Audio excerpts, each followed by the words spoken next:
Sudan, a land rich in history, culture, and natural resources. Yet for decades this nation has been torn apart by endless wars, coups, and internal struggles. Today Sudan is once again at war. But what is really behind this endless conflict?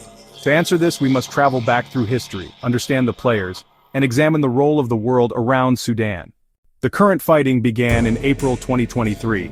Two powerful men, once allies, are now bitter rivals. On one side, the Sudanese armed forces, led by General Abdel Fattah al-Burhan.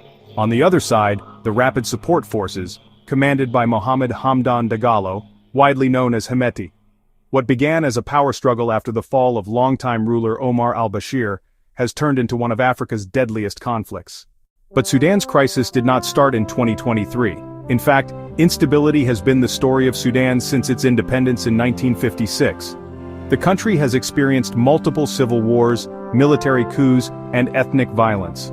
The first Sudanese civil war started just before independence and lasted until 1972. The second civil war erupted in 1983 and dragged on until 2005, eventually leading to the independence of South Sudan in 2011.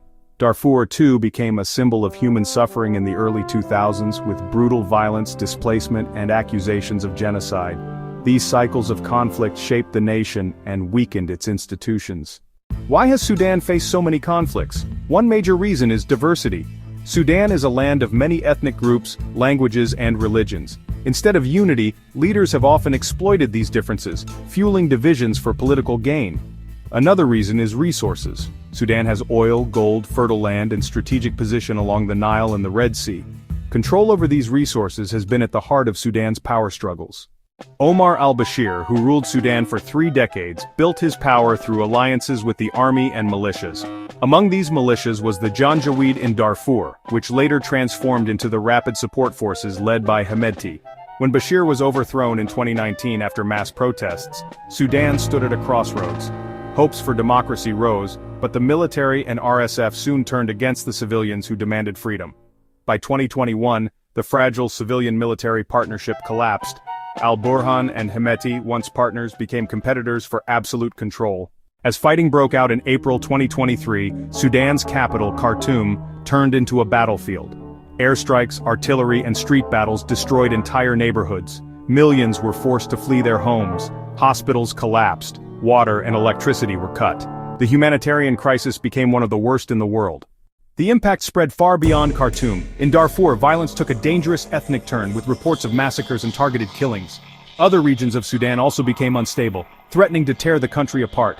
The war is not only about power in Khartoum, it risks the very survival of Sudan as a state. The international dimension cannot be ignored. Neighboring countries like Egypt, South Sudan, Ethiopia, Chad, and Eritrea all have stakes in Sudan's future. Global powers too are involved. The UAE and Saudi Arabia have ties with the RSF and the military. Russia has interests through the Wagner Group, seeking gold and Red Sea access. The United States and Europe fear Sudan becoming a new center of instability, migration, and extremism. Each of these players adds another layer to Sudan's endless conflict. But above all, it is the people of Sudan who suffer. Families torn apart, children without schools, millions displaced, some seeking refuge in Egypt, Chad, and South Sudan. The UN calls it one of the world's largest humanitarian crises. Yet international attention is limited compared to other global conflicts. Sudan risks becoming a forgotten war. Will Sudan ever find peace? History shows us that peace is possible. The Comprehensive Peace Agreement in 2005 ended the long North-South War. The independence of South Sudan in 2011 was a landmark, even if challenges remained. Sudanese people themselves have shown resilience and courage. In 2019, it was ordinary Sudanese men and women, young and old, who rose against dictatorship, demanding freedom, peace, and justice. That spirit has not died. But peace will require more than just the end of fighting. It will require rebuilding institutions, ensuring justice, sharing resources fairly, and reconciling communities. It will require the international community to support Sudanese voices, not just military leaders. And it will require the Sudanese people to come together across ethnic and regional lines to rebuild their nation. Sudan's war is more than a battle for power. It is the story of a nation caught between hope and destruction, between unity and division, between freedom and dictatorship.